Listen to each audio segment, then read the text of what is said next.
What's going on, y'all? Welcome back to basketball. And more importantly, welcome back to our season preview series, the series where we're going to break down every single NBA team before the start of the regular season. And we're going to go very in-depth with all these videos. We're going to go through everything from rotations, rosters, depth charts, what's their salary cap situation, what kind of assets they have, what did their offseason look like, and we'll finish up with some goals and some predictions, but we're going to get you ready for the start of the season. In this video, we have everybody's lovable mess, the Portland Trail Blazers, but hey, make sure you guys like, subscribe, and comment. I've responded to every single comment to my YouTube channel up to this point, and I intend to keep on doing so. All right, let's get into it. Alrighty, y'all, as you can see, there's a lot to get through, so let's not waste any time and try to just get into it. We're back on the season preview spreadsheet. This is the spreadsheet that I've put together to help kind of articulate this whole series. It's a way for me to add imagery to everything that we're talking about in this video. It's a pretty cool tool. If you guys want access to it, it's really simple. All you have to do is go down into the comments below, leave me a comment saying something like, I would like access to the spreadsheet.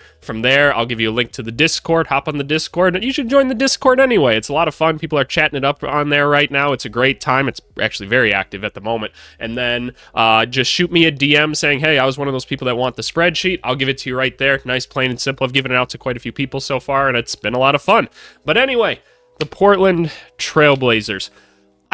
This franchise makes me upset. This franchise just makes me a little bit upset. I'm sorry to start off negative. I'm talking about the franchise just in itself and its existence. It has such a troubled existence, doesn't it? From like so many what-if scenarios and just like so many like decorated players have come through this franchise, and it's just like what do we amount to at the end of the day? I don't quite know. I believe there's one NBA title here, right? It's just with Bill Walton. I think that's the only one that they ever won. But anyway, hasn't been a very smooth sailing for this franchise ever since. I think our most recent memories are obviously Damian Lillard. They drafted Damian Lillard, and everyone's like, wow, they found this guy. Like, he's so good. And then they just decided to never, ever put any more talent around him ever. They could not, in his entire, like, how many year career there, just find anybody else to play with him.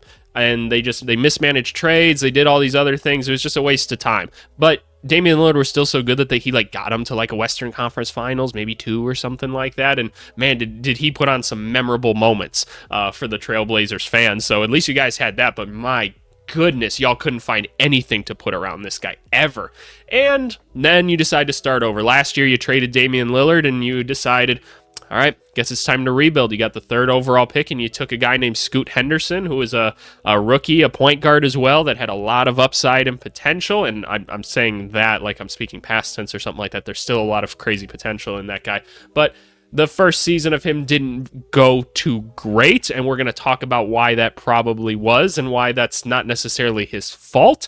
But regardless, the Trailblazers are back in a rebuilding state. They were 21-61 last year. They're still rebuilding, man. There's still a lot of work to do with this roster. They are trying to accumulate assets and figure out who can actually be a good player on this team. There's been a lot of questions. There's a lot of questions, and we're going to try to put some sort of answers to them. I still have a lot of questions as well, but in this video, we'll kind of go through all of that. But before we go any further with any of that, I want to talk about some of the goals that we have for the Portland Trail Blazers here, because I want you guys to keep these in mind as we go through the rest of the video and we're talking about certain things. First thing, fix the depth distribution. What does that mean? There's a lot of just players kind of sitting on top of each other right now of similar positions when certain guys need development, right? So it's like, okay, this team's not very good. We need to be developing some younger talent into some better talent, and there's like guys in the way, and you have too many people at certain positions, right? So we have to distribute some of this into different types of assets and figure out how to move the depth around into other areas, because it's just wonky right now. And alongside of that, we have prioritize the youth, because there's some guys on the team that, like, look, we talk about all the time on this channel, it's important to have veterans on the team, right? Like, I don't think any of us are questioning that. You need guys like that. Otherwise, you run into situations where you just have all these young dudes on the team and they're not really getting better and they're not figuring things out because nobody can teach them those things in the court. It's hard when you don't have those solid and established players in the court, but we clearly need to prioritize the youth a little bit more on this team. Like the youngest players on the team, the ones that we're picking with these high draft picks, we have to put an emphasis on them. And then gain draft capital. For a team that's performing this poorly and doesn't look that great coming into the season again. There's not a wealth of draft assets going on here, and look, we can utilize some of these other 2 goals right here and turn them into this last goal, right? Like, there just has to be a better way of doing it. So keep these in mind. We're going to go talk about their offseason now, everything that happened there to get us to current day and everything, but keep these in mind as we go through the rest of the video. All right, so here we are to talk about the offseason. This is one of the simpler offseason views that we've had in this series. There's only 5 names on here in total, which I don't know if that's a good thing or not. Like, a low turnover is good in most like stances, but at the same time, like, what does all this mean? We don't necessarily know. But anyway, for those of you that are new to the series, we got a couple different categories. Drafted players, you're smart enough to figure out what that is. Player departures, players that were on the team last year, no longer on the team. Pretty simple. Players brought in is the opposite. People not on the roster last year that are now on the roster. Let's start off with drafted players. Donovan Clingan. You took a center out of UConn that, personally, I think a lot of us are a pretty big fan of. He was my number 3 on the draft board. You got him at, what, like 7 or something like that? Was it 6? I don't know. Maybe it was, I feel like it was 7. The only question is, and we touched on this like, at the beginning, is this whole depth distribution thing. It's really confusing. They have a lot of centers on this team, and they all kind of warrant playing time, so that's kind of weird. And so are we ever going to get to see an opportunity with some of the other young guys on the team playing alongside Donovan Clingan? We don't know. But Donovan Clingan is, he's a really interesting prospect, right? He should be able to be a day one like starter in the NBA. Like, he really should. The defense is that good. His mobility is that good. He sees the floor that well. I could totally see him being a hub player at some point. What does that mean? A guy that can be at the nail or something like that, having the offense run through him, running handoff actions, rolling off them, being able to see some backdoor cutters and things like that. While we're not exactly expecting him to be like a monster post scorer or anything like that, that's more so just like the catch and dunk and run, jump and dunk, things like that. That's more so where his game lies that way. But we can use him and his smarts on offense, while on defense, look, he's just a glass cleaner, right? Like, he's able to transition and get back down to the rim quickly. It's awesome, right? So we think that he can be a nice pairing for this team, a nice long-term center. How do we make sure he actually gets playing time? Moving on to player departures. The first one, which is actually of somewhat significance, that's Malcolm Brogdon. Malcolm Brogdon, you guys know he's been in the NBA for a while. The model of consistency, able to do a lot of different things, play both guard positions really, really well. Smart defender, good passer, can shoot, score, do what you need him to do. He's a very, very valuable player in the NBA. And we didn't really understand why he was like on this team. Like, they had made it clear that he wants to be in Portland or whatever for whatever reason. I guess you have your reasons, and that's totally fine. It just didn't make sense for the level of competitiveness that they were, and they had a bunch of other guards that were trying to get minutes and everything. And so it was like, okay, why do we have him? And so they ended up flipping him, and actually in a pretty valuable move, in my opinion, and we'll talk about that actually just in a second because he's on this screen as well. The other guy that they lost is Moses Brown, kind of a journeyman big man here that's bounced around on a couple different teams. Solid shot blocker, if anything, just because he's that long. Not a ton else really in the skill set that we've observed up to this point. Not on a team currently, so that's just kind of a drop-off for them. As a part of the Malcolm Brogdon trade, they acquired Denny Advia. So that's just a great move. Like, I don't know how else to describe it. This was one of the weirdest trades of the offseason, and look, it was by 2 teams that have been struggling for a long time in the Washington Wizards and Portland Trail Blazers. Like, they've just been really struggling to figure out what it is that they're going to do. And for whatever reason, the Washington Wizards decided, oh, look, we finally got this young player who's on a really good contract for us going forward, and he finally started to show like some real growth and everything in his 4th year on a team that, mind you, not a lot of growth happens very often. And then they just traded him like out of nowhere. Like, he's not expensive, and his contract like gets cheaper or something like that. And you're trading this like point forward that was really putting things together last year. And Portland was like, all we have to give up is like Brogdon this first and like something else. Like, okay, yeah, no, we'll do that. We'll add Denny. We don't know where he fits in, but that's just like a no value like swap. Like, we're like, we'd just much rather have this than this, and I think anybody would. And so they acquired Denny, and great for them. Like I said, where's he going to fit in? Is he going to be like a small forward, a power forward? We don't know. They've got a bunch of other guys they're trying to play, and a bunch of other guys that want the ball, but he's just a better player than what they had before, and he's younger, and that's promising. Great move. No complaints whatsoever. After that, we talk about Devontae Graham because he was like released by the Spurs or whatever. They picked him up. I believe he's on a non-guaranteed contract. I believe we talk about that on the next page or whatever. And so you're like, Okay, kind of interesting, right? Like, there's not necessarily another true point guard on the roster. You have Anthony Simons. You're probably going to play him at more of a 2 or something like that. You might trade him. So what are they going to do with Devontae Graham? We don't know. He's sometimes been a scorer at points of his career. Other times he's just kind of looked pretty bleh. I wish there was a better way to say that, but there isn't necessarily. Sorry, Devontae Graham. Like, we still hope that you can find that lightning in a bottle again. So, yeah, we don't quite know. And you guys will notice, by the way, 2 players left, 3 players added. That brings us to our next page here, where we do have a little bit of a roster conundrum that I'm very curious to discuss with you guys. So let's just go over to the roster breakdown page. This is my favorite page or tab on this entire workbook. For those of you that followed the Ideal Offseason series, this is basically it in a nutshell right here. It's a really good way for us to look at depth charts, look at the salary situation, take a look at like the different players on the roster, right? Draft picks, things like that. It gives us a wide sense of things, but you'll see there's actually one too many players on the roster right now, so I'm very curious to hear what you guys think they're going to actually do to trim the roster down before the start of the season, and maybe we're missing some sort of information or something like that. You guys can educate me in some way, but where I want to start out is I want to talk about with draft picks, as we talked about that being a goal and everything, so we'll start there and we'll work our way through the rest of it. So getting down into these draft picks, we talked about for the level of team that they are, they don't exactly have a plethora of selections. I'll note that some of the picks not listed here do have some protections, so like there's a pretty good chance that like they get their draft pick back this year. That's awesome.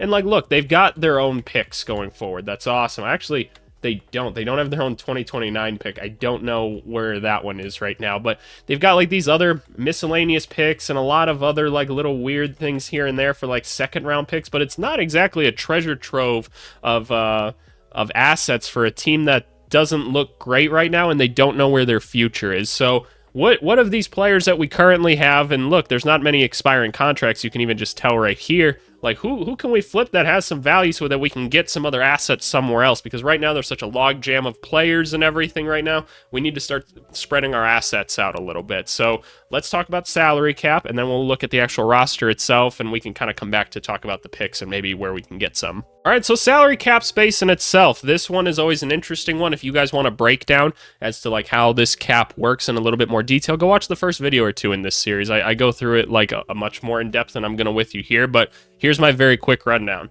In essence, there's 4 levels to the cap, right? We see the 4 levels to the cap. The first one here is the actual cap itself, right? And then we get into luxury tax. Once you cross the luxury tax line and you hit 0 here, that means that you're going to start paying more money for your team. And then you get into the 2 aprons. These are very new to the NBA. These are very interesting, and they're changing the game up quite a bit. Basically, the NBA doesn't want their players being traded all the time. They don't want the star players moving from place to place to place. It's bad for business. So what they've done is installed these aprons that are going to penalize the teams that pay a lot of money, aka the best teams, the teams with all the best players. So that once you start crossing into these aprons, they're going to make it very hard for you to trade your players. They basically lock you into your roster very slowly, and it's really hard to get out of, unfortunately, unless you just want to become a bad team and you just kind of start selling assets more than anything else. So I think it's a good thing overall. I think it's good for the league. I like the way that we're moving with this. I think it's more strategic, so I tend to like it. But where are the Portland Trailblazers currently at? They're over the cap. That's fine. That's not a big deal. They haven't hit the luxury tax line yet, and in theory, they shouldn't, because they should be removing a roster spot. So they have a lot of flexibility. Like, they're not being restricted in any way. They can make a lot of different moves. They have a lot of assets to move. So that's even better to hear, right? Like, we can probably cheapen this team up quite a bit for how good this team really is. I can't help but feel like we should be like less in the luxury, or not as close to the luxury tax as we actually are, right? Like, I don't know. It's unfortunate, right, that you're paying this much money to a team that just really isn't probably going to be that good. Maybe they'll surprise all of us, but I think most of us are in agreement that this team's probably just not going to be very good. So how did we get to these numbers? Well, let's take a look at the current roster over here. The first thing we have over here is DeAndre Ayton. 2 years left on his deal. He's getting paid $34 million a year. DeAndre Ayton had a pretty rough start to last season. Then he actually started playing pretty well. And so DeAndre Ayton's really interesting. If you just kind of give him the ball and let him work inside the arc, he's going to be pretty effective at what he does. He's very athletic. He's very skilled. There's a lot of things that he can do on the basketball court. One of the things that isn't very helpful is him playing like off of point guards and like in pick and roll situations and things like that. He gets in the way, he clogs the paint, like he doesn't always roll all the way. He doesn't like to be a run, jump, and dunk guy. He's not the most physical player in the world. And so he tends to cause spacing issues where he goes. And that's really unfortunate when you have a young point guard that's not a great shooter that he just keeps getting in the way of. I said I was going to talk about Portland and some of the things that they do, and we'll get to Scoot Henderson and everything, but if you've been watching my channel for a bit, I always use the Trailblazers as an example in this. I can't stand when front offices go out and draft these like high-level prospects and everything, these people that they think the world of, right? They're using these big draft picks on them, giving them a ton of money, and then they don't just put like a roster that makes some sense to them. Like it doesn't have to be a super competitive roster. It just has to be players and play styles that make sense. So you go and draft to this point guard. I mean, let's just talk about Scoot Henderson really quick. Scoot Henderson, interesting rookie year. The shooting numbers were pretty abysmal to start the year, and they picked themselves up to where they were just kind of meh, like not good, but not bad either. And, you know, it's a rookie point guard. That's not the biggest deal in the world. We all saw the athleticism and some of the vision on the court and everything, and you're like, okay, like, yeah, this, like, we see the potential in this guy for sure. He's got a lot of energy, and that's awesome, but his biggest thing is, like, he can't shoot at all. Like, it's just not something that he's good at right now. And so you paired him with this center that doesn't move out of the way and doesn't give him any operating space, and it's just kind of like, okay, fair enough. And you got Jeremy Grant on the team too, who can step out and hit a little bit, but nobody really like guards that, and so there's no spacing. And then outside of that, you had a bunch of other guys on the team that like to like dribble the ball a whole bunch. And so what the hell is Scoot supposed to do now? Like I don't understand that. So it's a big confusing point to me. But let's talk about Jeremy Grant a little bit. I like the idea of just having Jeremy Grant on the team, like in all honesty. Like if you had a more traditional center to play with, I don't mind it as much because, look, it's just nice to have some established vets on the team that can go get you 20 points on a given night when you have a young team. That's a cool thing to have, right? Like that takes the pressure off the young guys. It gives them time to learn. I don't know. I think it's a good thing overall. I think a lot of us would like to see Jeremy Grant get traded, at least if you're a Portland fan. Maybe you don't want your favorite team to pick him up unless you're like the Lakers or the Kings or something like that, then maybe. Because, yeah, he's got 4 years left, about $30 million. I don't know if Jeremy Grant's worth $30 million. I'd say mid-20s is where I'd probably put him. Maybe more? Maybe a little more? I don't know. It's not egregious, but it feels like a lot, doesn't it? It just feels like a lot. And maybe that's just the new NBA, but that's where we're at this point in time. And then we got Anthony Simons. Why is Anthony Simons still on this team? Anthony Simons can go get buckets. Like, this dude can put up 25 points in the NBA if he really needs to. We don't doubt that. He can shot create a little bit. He can distribute a little bit. That's cool. Defense, been pretty rough so far. I like to think that he's athletic enough and skilled enough to where if you put him in a decent defensive scheme, you'll actually probably see some improvement there. But you got this guy now. How many years do we got left on the deal? We got 2 years left on the deal. It seems like a pretty opportune time. You've got other guards on this team that you want to be trying to develop, like a Shaedon Sharpe and a Scoot Henderson, right? So, like, why not get him out of the way and, like, go get a bunch of these draft assets and everything for him? There's teams that need players like this. Like, I just, and the trades seem so obvious. So I don't quite understand why they're holding on to him. Maybe he really likes it there, but even still, like, just use your assets better, right? Like, what's the point? Like, is he really going to stick around in another 2 seasons or something like that? I don't know. I don't understand. We talked about Denny a little bit. Denny made some big strides last season, like defensively, playmaking-wise, showed some point forward abilities and everything. He's on the squad now. That's awesome. Again, another guy you're kind of trying to share the ball with. You kind of lucked into him being on the team more so than anything, but, like, hey, we'll take it. I think that's a great addition to the team. He's on a great contract. Like, that's really good for a nice young player. Talking about Robert Williams, the Time Lord, could be Defensive Player of the Year type guy if he's healthy. He's never healthy, though. He's a backup center right now, and, man, another guy with a lot of trade potential, right? 2 years left on the deal. If he's healthy, he's very impactful. $12 million, I mean, you could probably do it. But, like, are they going to do it? Who's going to take him? I don't know. We don't see much of them wanting to trade this guy, but there's a Donovan Clingan and a D. Reith right here where it's like, okay, like, we'd kind of like to play these guys like some young promising dudes or whatever that might have a future with the rest of our young dudes, but we got people in the way.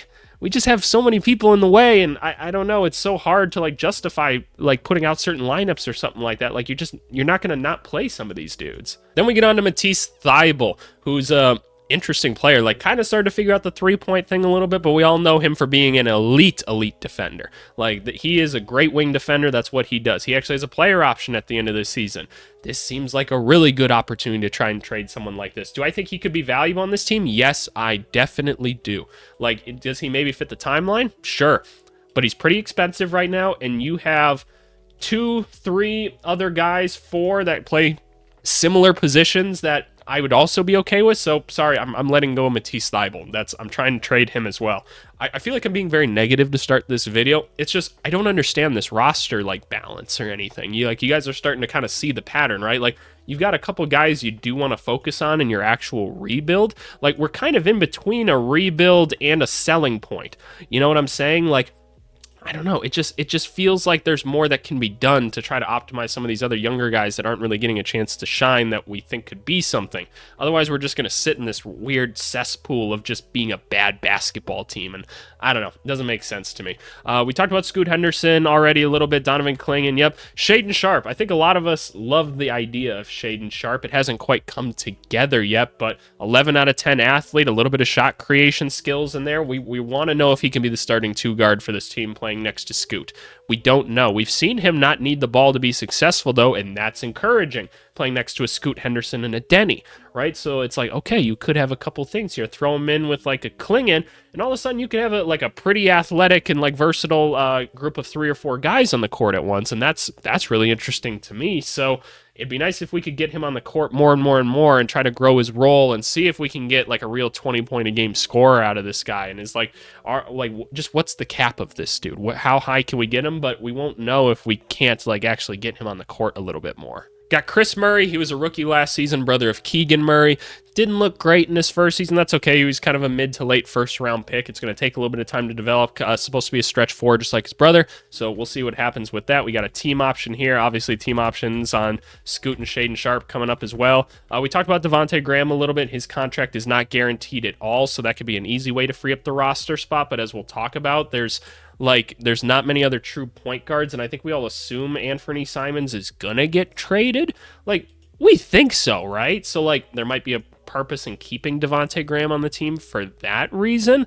Getting into the rest of the roster here, there's actually still some interesting names the further you go down here, and we'll start with Delano Banton, who I had some experience with in college, and I've always loved Delano Banton. I was like, as soon as he got to the NBA, I'm like, this guy is someone you can unlock. And for all you guys that like are in the comments at times, and you guys are like, this guy's trash, this guy's bad, this guy can't do this, like, so much of this is situational. Like, I need you guys to understand, when you get to like the NBA and stuff, it's so situational. Like, all these guys can do so many different things. It's just, how do you put them in the right situation and the right environment to pull it out of them? Delano Banton, we always saw that, like, yeah, big point guard type thing, right? It's like, okay, like, how good can we get this guy? I've been seeing the potential for how long, and all of a sudden you throw him on Portland, and he's dropping 20-point nights like every other night. It's amazing, and he's dumping out assists, and he's being aggressive. He's getting to the rim whenever he wants. He's being a creator. It's like, okay, that's a guy that I'd like to get some point guard minutes. Honestly, what you could maybe even do is say, like, you take this Delano Banton, maybe you move Devontae Graham off the team, and he's just your backup point guard.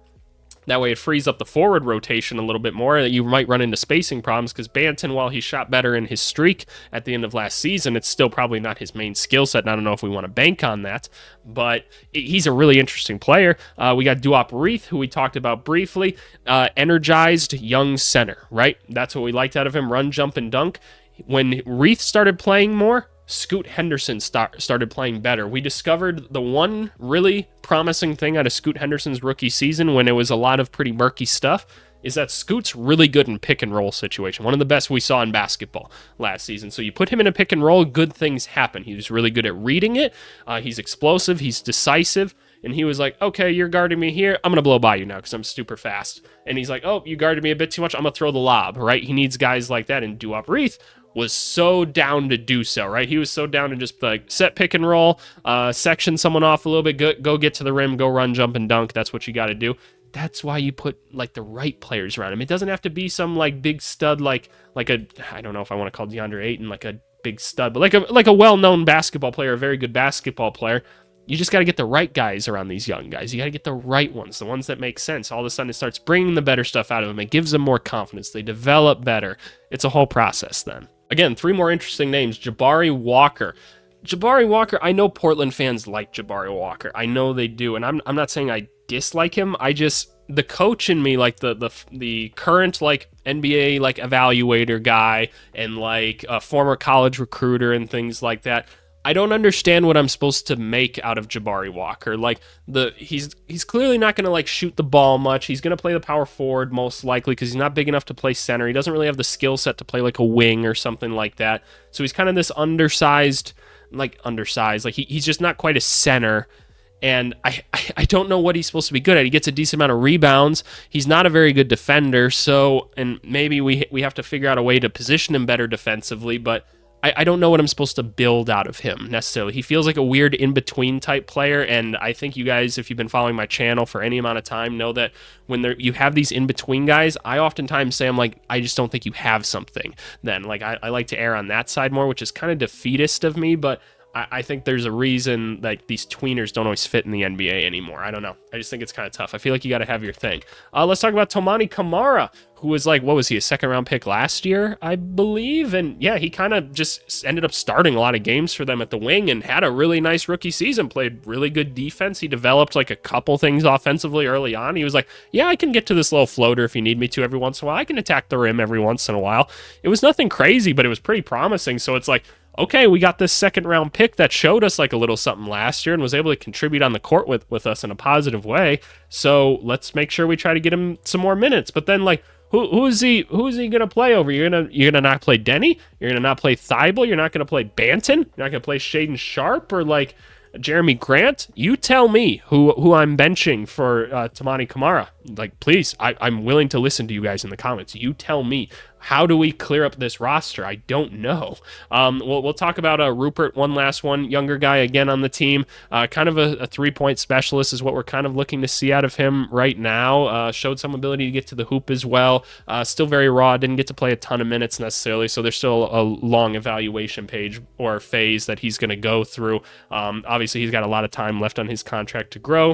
We see some athleticism and some potential in him, but not enough to make any true evaluations at this point. He'll probably just get another year of riding the pine, most likely. So obviously we've been talking about the depth chart in itself kind of throughout this video, but as you can see, there's such a strong like cluster of players here and here, right? How do we better distribute some of this into more like useful players for guys like Shaden Sharp, Scoot Henderson, Denny, like a Donovan Clingan, something like that? Because is Ayton really the future? Probably not. Robert Williams, probably not. Jeremy Grant, probably not, right? Does it make sense to keep Simons anymore? Probably not. So how do we get some of these guys off the team so that we can start putting like better, more cohesive players around like the Scoot Hendersons, right? Like, how can we get some more catch and shoot guys on this team, right? Some guys that are just going to space the floor and give him space to operate, right? How are we going to get Donovan Clingan on the court so that he can start playing off of Scoot and see how that relationship's going to work, right? We got to start figuring out a way to make some moves, and it seems like there's a decent amount that couldn't be done,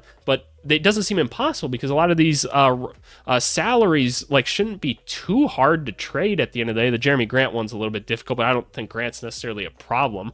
So I think those are some of the things that you have to start to think about. How are we actually going to make that happen? All right, so now that we kind of have a good idea of what's going on with the roster and everything, I feel like we've been dancing around a couple trades. So let's actually take some time. Let's mock out a couple trades. Things that you guys have maybe seen on the channel before. I feel like Trailblazers trades get mocked up like all the time. So we'll do like 1 or 2 of those that I think could be beneficial to the team. And then I want to hear your guys' ideas in the comments, or you could hop on the Discord. We have a place for you to post your trade ideas and everything, and we discuss them in there pretty in depth actually. So yeah, let's move into Fanspo and talk about some ideas. Alrighty, so back on Fanspo. Let's go with the simple one, the Anthony Simons one that I think a lot of us just think should happen more than anything else. Sorry, I'm still a little congested. I'm still a little bit sick. Just leave me alone, all right? I'm fighting through it. Anthony Simons goes back home to Orlando. He's one of the few people that probably want to play for the Orlando Magic, it seems like. I mean, he was named after Penny Hardaway. Like, that's That's just a connection, right? This team needs a true point guard. They need a guy that can go score and get buckets. I've seen certain Magic fans be like, they're not going to play anybody that doesn't play defense. First of all, you have to teach everybody how to play defense, dum-dums. Like, that's just how it is. Somebody's got to teach them. And so, like, okay, use your defensive culture to educate the boy. Like, he's plenty athletic. He can figure it out. Trade him over to Orlando. Pretty simple trade back. You take Cole Anthony back. That addresses your point guard situation, right? You can let go of Devontae Graham now. You've got a cool scoring guard option off the bench. Awesome. I love that. And then we scrolled down to, where is he? Jet Howard. I know Magic fans would probably be upset to lose a Jet Howard because they see some potential in him. Orlando fans, just remember, you have not actually seen any good basketball out of this boy yet. Calm down. But if you're the Portland Trailblazers, you like the idea of a 6'8" wing that is supposed to be able to shoot the shit out of the basketball, and I will tell you, in watching him in Summer League, I like some of the improvements that I've seen he's made to his game. That's just Summer League, though. Summer League has no correlation to real, like, NBA basketball or anything. It just doesn't. There's no way to draw a connection to it. We've tried. Doesn't happen. So Anthony Simons moves out of the way. Scoot Henderson becomes the main point guard. You have a backup point guard now. You have a young guy who was a first-round pick just a year ago. You get good value for Anthony Simons then, and a guy that could potentially play next to Scoot Henderson for a long time if you develop him correctly. I love it. You try this trade. I guarantee you it works. It doesn't work. Why? The Magic can only take back 25. Jesus, you have to cut like just a little bit more money. Okay, well, calm down. What else can we do to kind of make this happen? Like, who else do we want to throw in? We could use this as an opportunity to shave a little bit more money if we really want to. I mean, hell, you could send Jabari Walker over for like a Gary Harris, and they can just like absorb the contract or something like that. Yes, there's a recently signed restriction, but otherwise it's not a big deal. So you could do something along the lines of this. Like, they're not going to miss Gary Harris. They can get another young guy back. It's going to say no, yep, so they have to wait a little bit of time. But otherwise, a trade like this works. It doesn't have to be exactly this one, but something along those lines. I think that's a good first idea.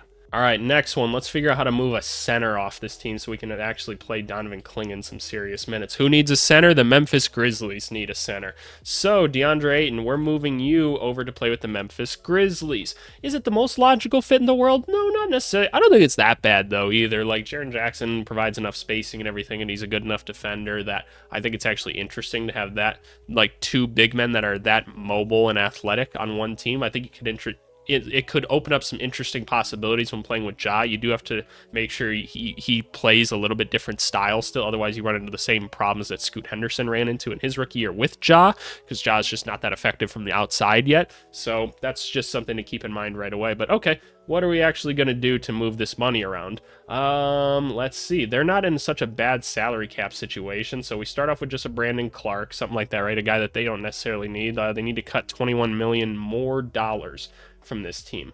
Oh boy, is this something where like a Marcus Smart goes or something like that? No? Okay, then DeAndre Ayton doesn't necessarily work with this one.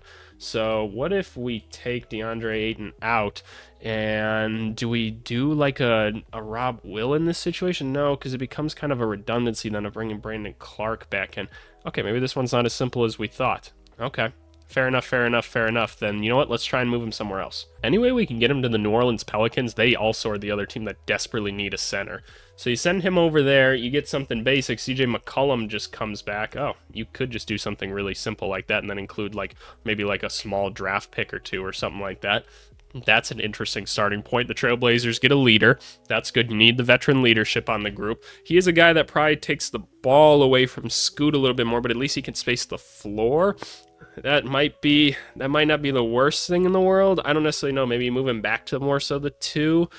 I don't know how much I love this one, but it's not going to be as easy to move DeAndre Ayton. Like, if we wanted to just move like Robert Williams over to this team, then it becomes a lot simpler, right? And you're just moving more so like one of these wings or a younger guy on the team, something like that. But I don't know. We have to find a way to move DeAndre Ayton on this team, and probably Anthony Simons. That just makes too much sense to me. I'm not saying it's easy, but I think it's something that has to be done. All right, so we explored a couple of those trades. Let's talk about actual rotation now. What is this going to look like? You'll see I put a question mark on here. I always put a question mark on just because it's like, I don't know what the rotation's actually going to be. Nobody knows. We're not in training camp. We're not with the team every single day, so we can only comment like we know stuff so much.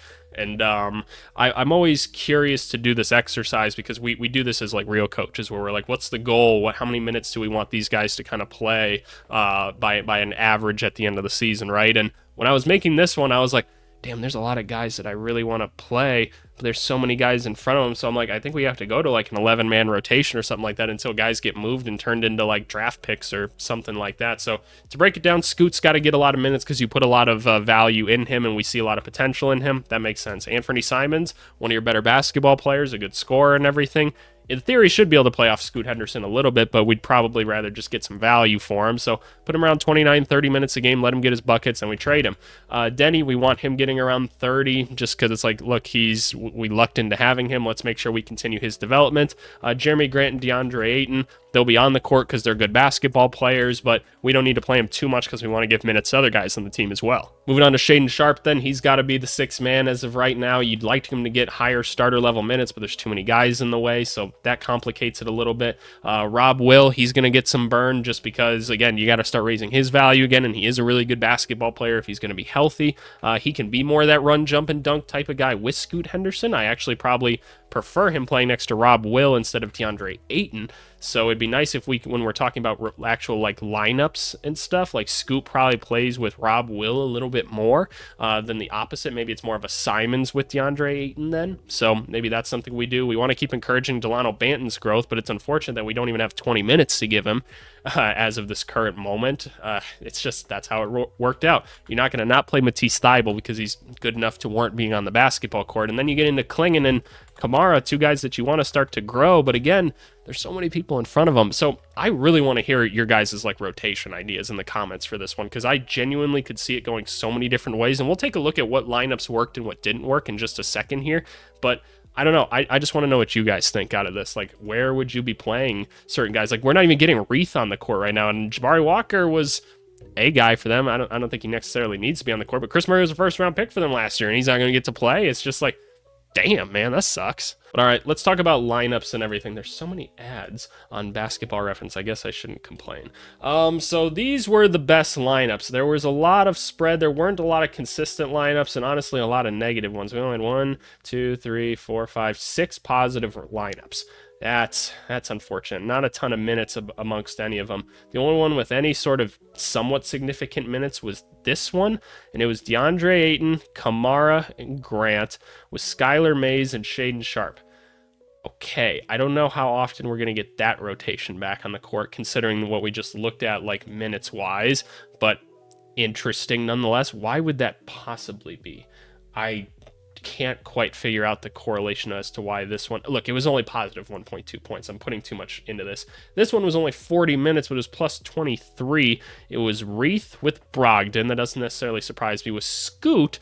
Okay, so yeah, Scoot and Reith. We talked about how that was actually pretty deadly once people figured it out. Jabari Walker can actually move and he gets out of the way. You have a really good defender here in Thybulle between Brogdon and then hopefully Scoot again. Okay, so this is just a really dynamic lineup for Scoot to kind of operate out of pick and roll, and so that's why that one was so good. Interesting. This one was plus 10. Scoot with Simons, Grant, Ayton, Thybulle, so kind of an interesting little starting 5 there. Again, not many minutes, though, so not much to tell. This lineup didn't work. It was the lineup we used the most, unfortunately, and what was this one? Brogdon as the point, Sharpe, Kamara, Grant, Ayton. So this team started a decent amount of the time last season. It didn't win many basketball games. That lineup didn't work. And then we have Jabari Walker, Ryan Rupert, Chris Murray, Scoot Henderson. That's just not great NBA players being on the court at the same time. So unfortunately, that's just what happened there.